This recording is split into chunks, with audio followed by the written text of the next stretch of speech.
Hello everybody and welcome back to another tutorial by NovaPans Handpans. Today we are moving on to pattern number 20. You'll notice that I've actually changed the colour of the number of the pattern. The reason for that, I'm not too sure. But I feel as if, because we're starting a new series, not a new series, but a new set of patterns starting from, starting on a new decade, you could say, new group of 10, that I changed the colour. So starting with pattern 20, which actually is an evolution of pattern 18, 19. We're using these chords 5 and 7, 4 and 6, 3 and 5. Developing on from what we had before.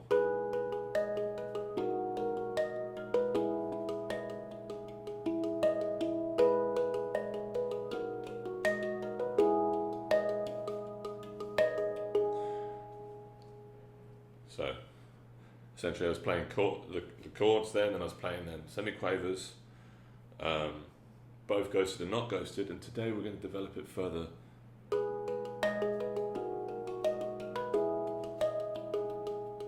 Yeah. We covered this.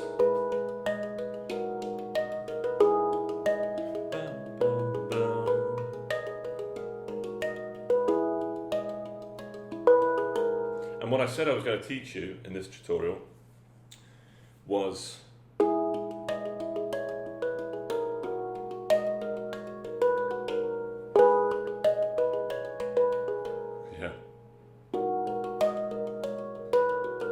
Alright, this is a lovely one. This might take a few minutes, but you're going to learn this today, and it's a lovely melody you can just loop into infinity, honestly.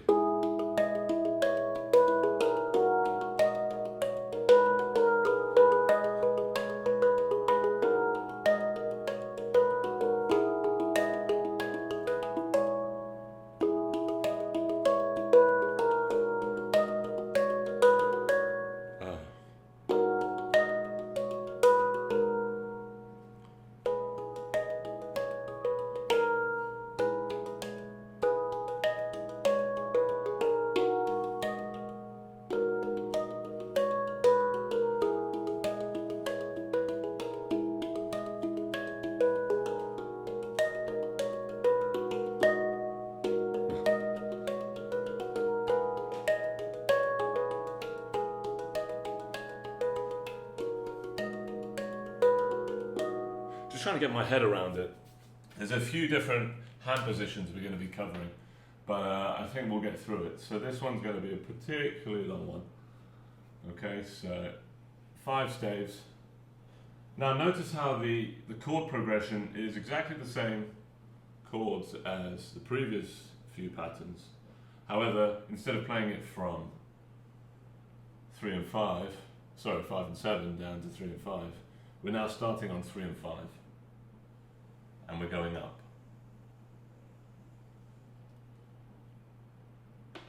We're on a percussion clef. We're playing in 4/4. And the chords starting with 3 and 5.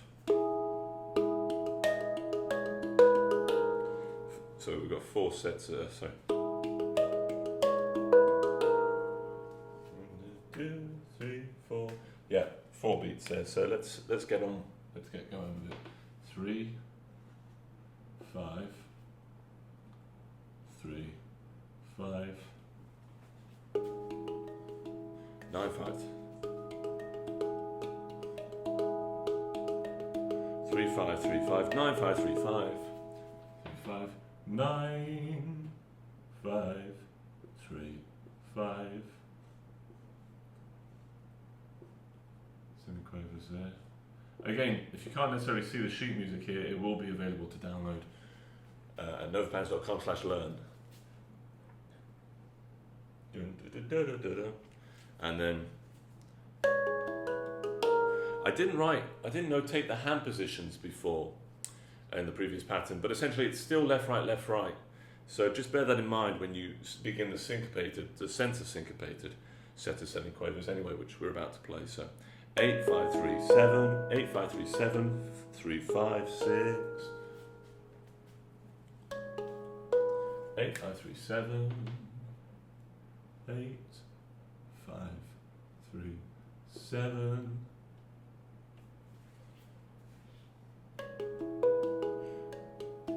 3, 5, 6, 7, 3, 5, 3, 5, 6.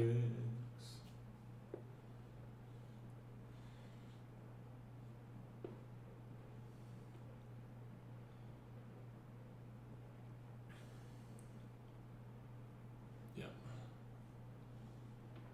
2 semiquavers followed by a quaver. New bar.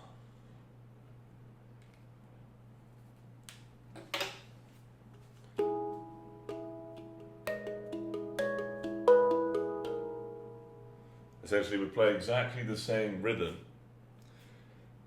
but now we're playing it. We're moving up the chords from 3 and 5 to 4 and 6. Now, what happens with the hand positions is that I naturally, instead of having the right hand on the lower note, the 3, I migrate to the higher note. So you'd assume it would be on the 4, the right hand, but I actually swap it to become on the 6. Now, again, this is a matter of personal preference, but for me, I would rather, because I know that we're going up to play the 9, the 8, the 7, I'd rather have the right note, which plays the melodic notes, closer to those notes, with no obstruction, so I don't have to be doing, especially when I need to be playing the semiquavers here. It would just be too much to handle.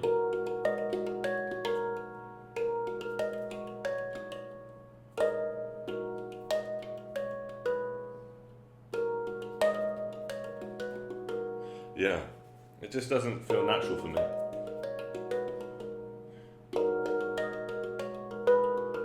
Yeah, it just feels like that's more ergonomic. So that's the one I'm going to notate. So essentially we've got different hand positions, same chords, same rhythms. 4 and 6. 4, 6, 4, 6. 9, 4, 6. It's exactly the same. Maybe it's not.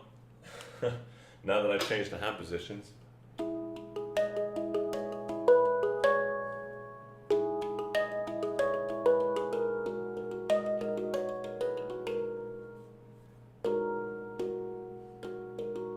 It's different, everyone. Because we switched the hand positions, and that of course has a sound effect in itself. Because we switched the hand positions, the right and left of the lower notes, 4 and 6, the chords there, are going to change. So instead of playing chord, lower note, high note, we're now playing chord, high note, lower note. So the rhythms stay the same with the hands, but the notes change. 4, 6. And I've written this from here.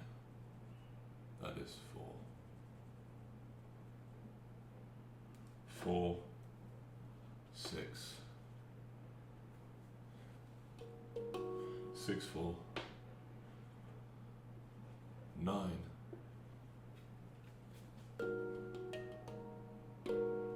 4, 6. 6, 4, 9, 4, 6. 4, 6, 6, 4, 9, 4, 6, 4. 6, 4, 6, 4, 9, 4, 6, 4. That's what's going on here. Semiquavers.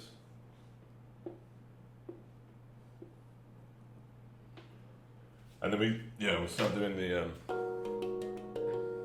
8, 8, 4, 6, 8, 4, 6, 7, 8, 4, 6, 7, 6, 4, sorry, 8, 8, 4, 6, 7, 6, 4.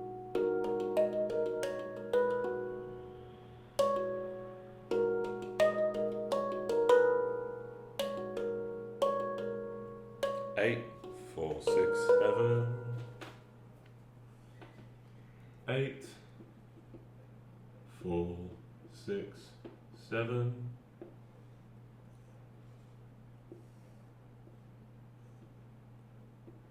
8, 4, 6, 7.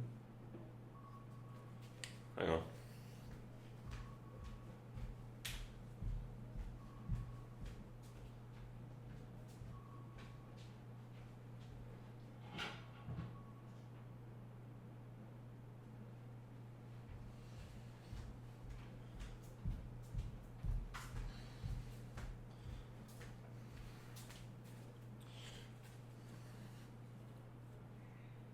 We're back.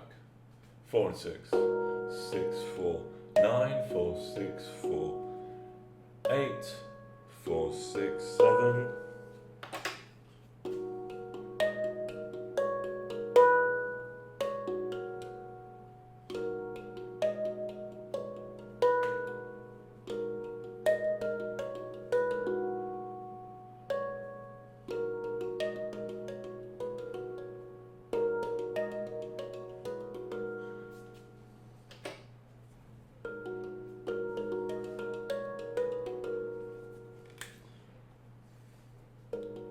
6, 4, 6.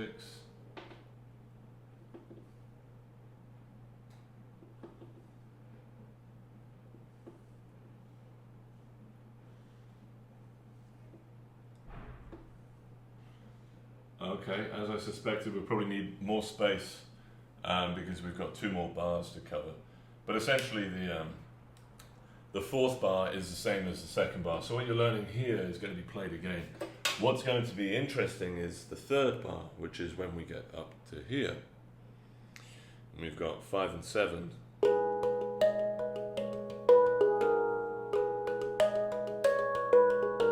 Because, of course, we can see that note 7 is being used in the melodies at the top here.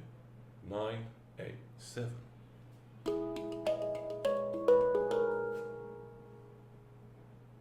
Yeah.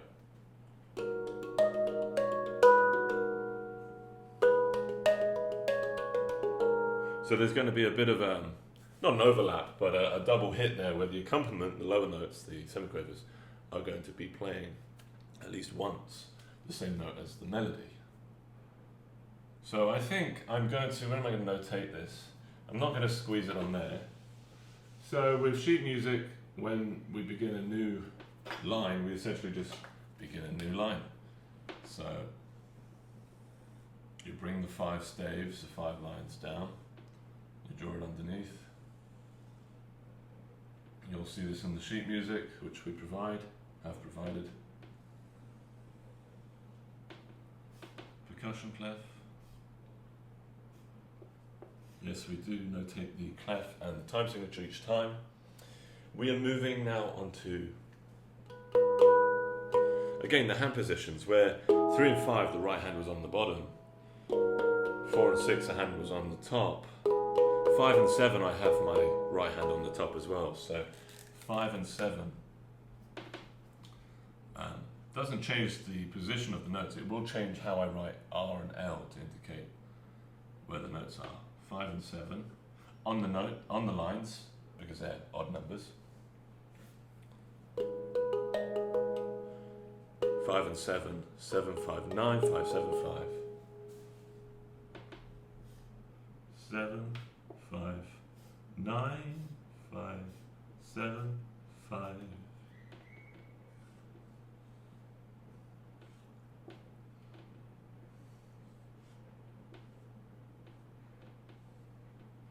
Dun, dun, dun, dun, dun, dun. Okay, we're getting there. Oh, the sun has dimmed a bit here, but hopefully that shouldn't affect things.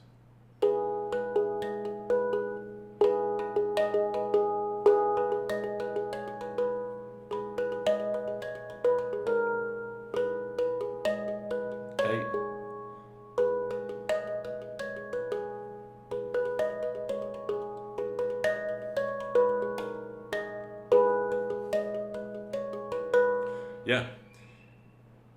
5 and 7.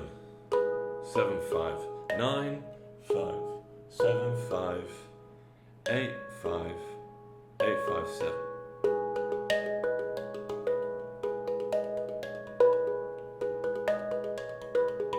Is that how we were doing it?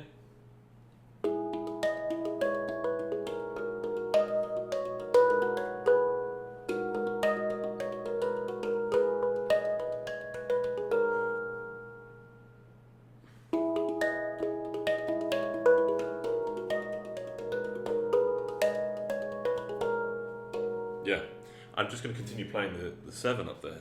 7, 5, 7, 5. 8, 5.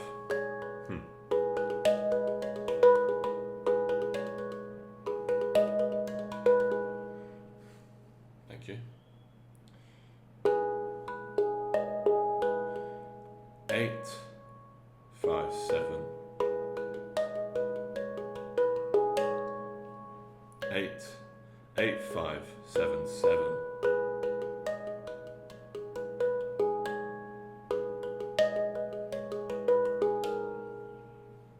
8, 5, 7, 7.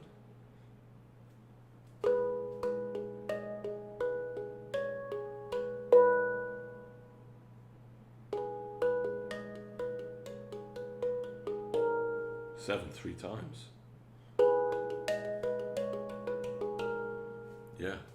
8, 5, 7, 7, 7, 5, 6.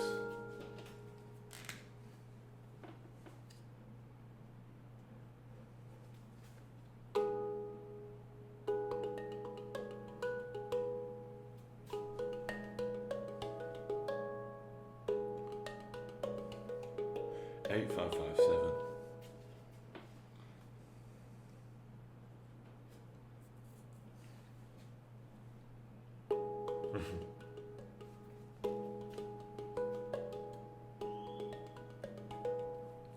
I have to do it again, I'm sorry. I played so many variations.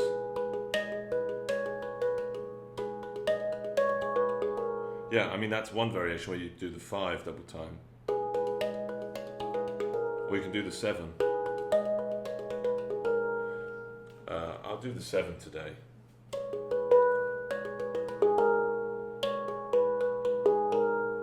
Eight, 5,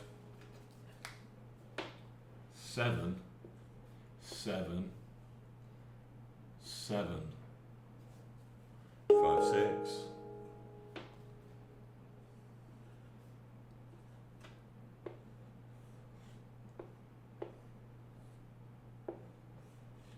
They could be closer, honestly. But that's that for now.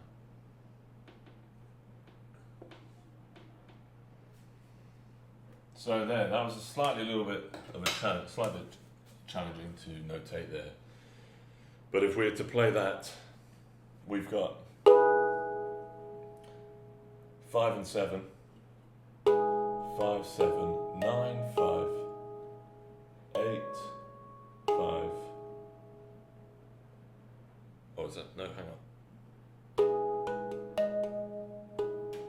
5 and 7, 7, 5, 9, 5, 7, 5, 8, 5, 7, 7, 7. That should be 5, 5, 6. Thank you for bearing with me. It's not always the most straightforward when notating. 5 is there.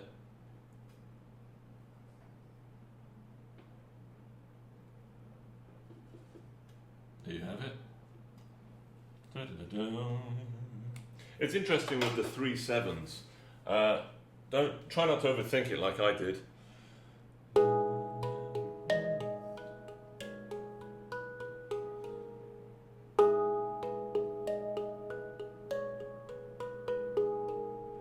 I'd say that third 7 when you land on the beat, the fourth beat, is the most peculiar because you've already played it 2 times and you think, oh, you're going to move like you have before.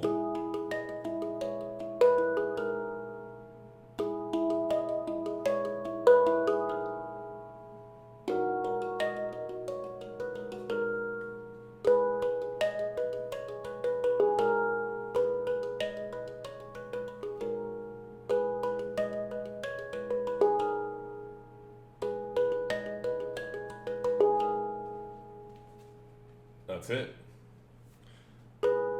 And I hate to sound just like one of those musicians where you learn by ear and you see it and you just copy it. But I'm just about couldn't get my head around, or just about got my head around this. I was trying to compare it to the previous.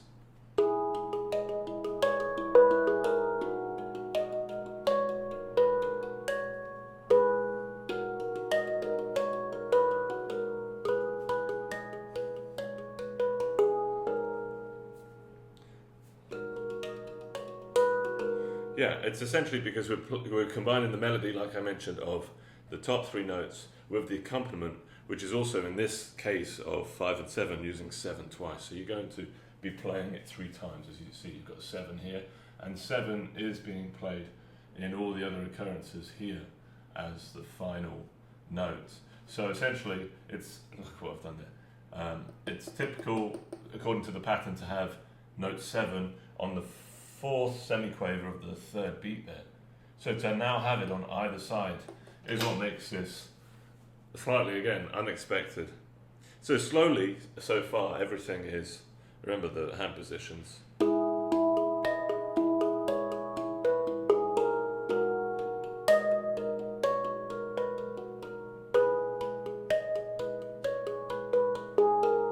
Did you get that? Even slower, it's, I should notate the hand positions for you. Right hand is on the top for the 5. Okay?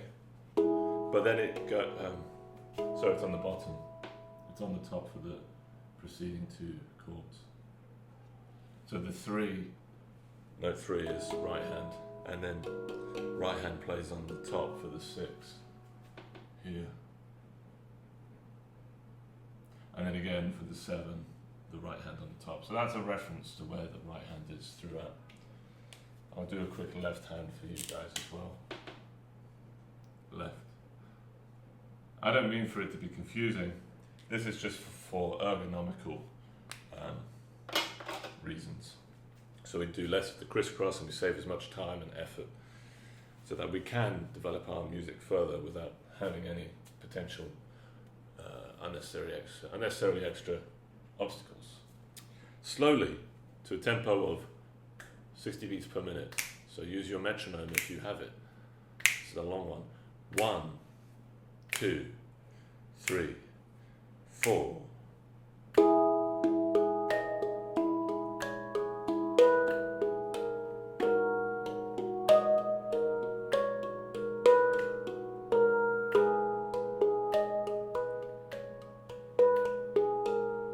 Okay, one more time.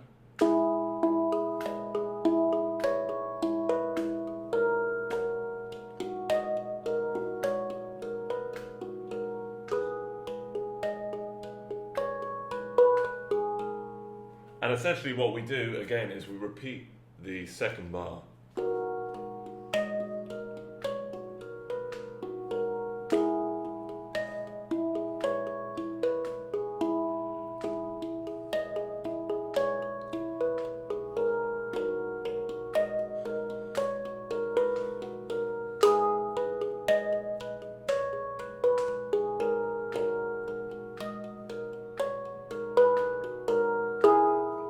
So without me writing the whole 2nd bar all over again, I'll just put a little reference to playing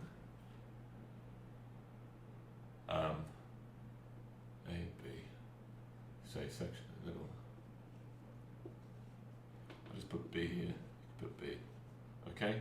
Play B again, you know, and then repeat to the beginning. That indicates the beginning, okay? Not to the beginning of B, okay? So again, in total.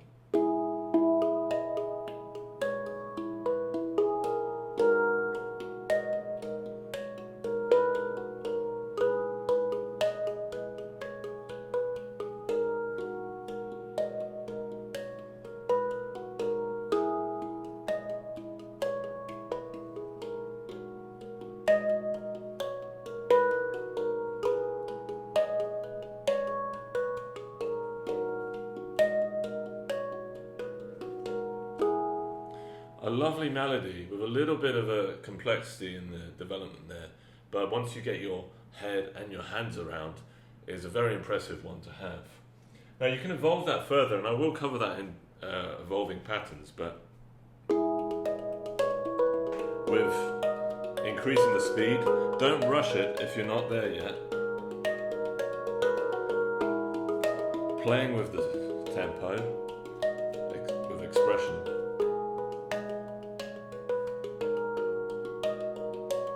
Changing the melody.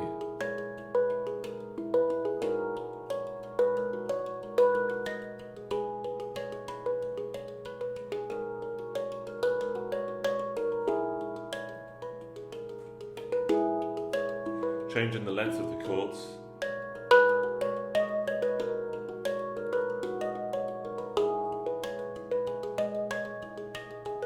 Changing the rhythm patterns.